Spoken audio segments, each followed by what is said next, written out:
Ladies and gentlemen, welcome back to the channel. Oxide Magic, and it's Jordan here, and we have a bit of a different deck tech for you today. Obviously, apart from my beautiful face being on camera.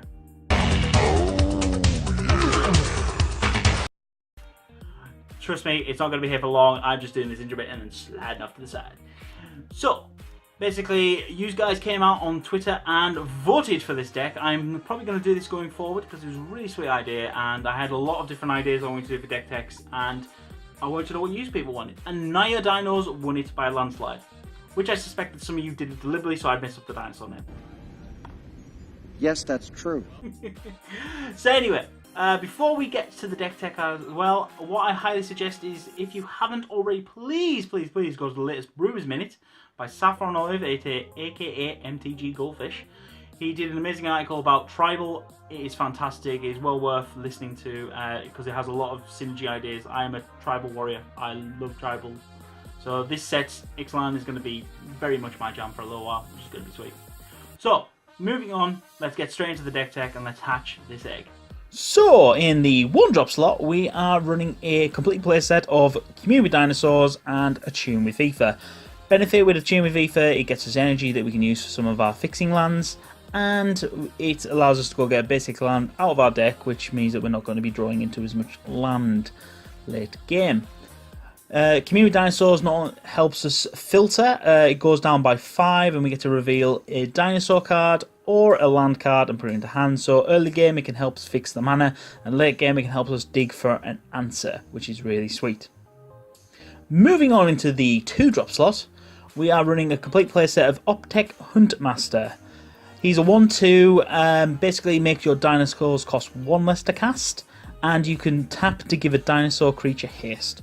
So it is a very sweet card, sort of getting big things moving quite quickly, which is very good.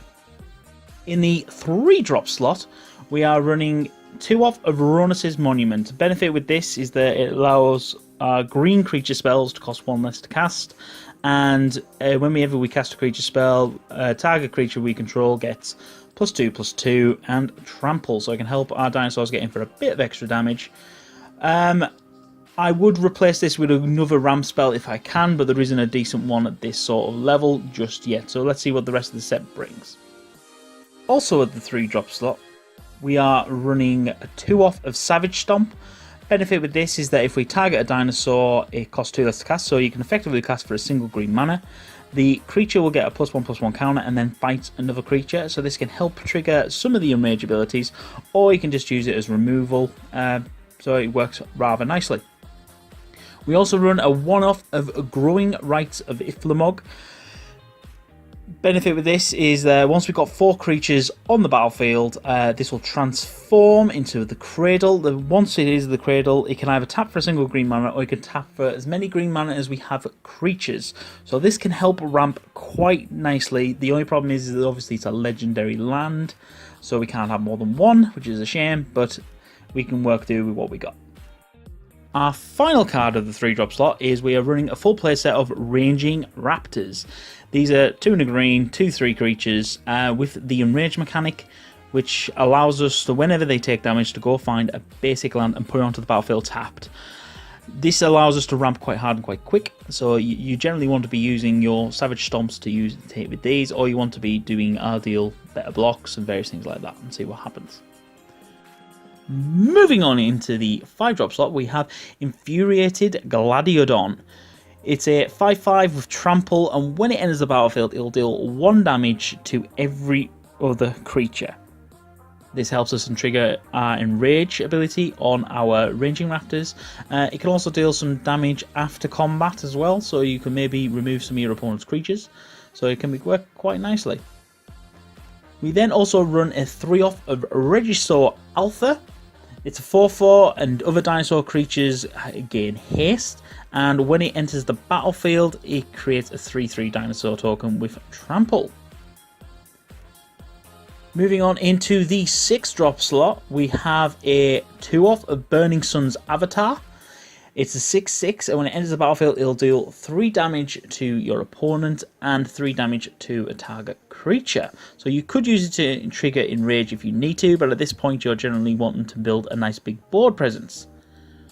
We also run a 2-off of Carnage Tyrant. This is a 7/6 with trample, hexproof, and cannot be countered. So effectively a very big boy and very hard to deal with, especially with the trample. Apologies, we missed a dinosaur. We missed out at the 7-drop slot a Thundering Spineback. Other dinosaurs you control get +1/+1. It's a 5/5 and it has the ability for 5 and a green to create a 3/3 dinosaur creature token with trample. So late game it can be a bit of a mana sink. It is rather useful as a dinosaur lord. The reason why we're running 2 of them is that they are expensive, even with the reduction cost from Runners' Monument and Optech Huntmaster. It's still clocking in at 5 mana, and 5 mana lords, I don't know if it's good enough for standard. So, apologies for that. Moving on. Moving on to the last creature in the deck, we have a 2-off of Gisharth Sun's Avatar. So this is for 5 and a Naya.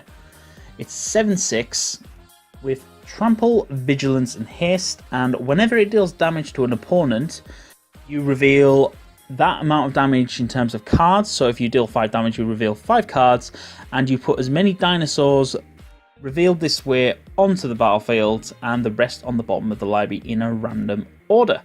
So this works beautifully with hitting hard for damage. So if you're going to do an alpha strike, you can effectively refill your board quite nicely, because we do run a lot of dinosaurs in the deck. Moving on into the land, we are running, to begin with, 4 Unclaimed Territory.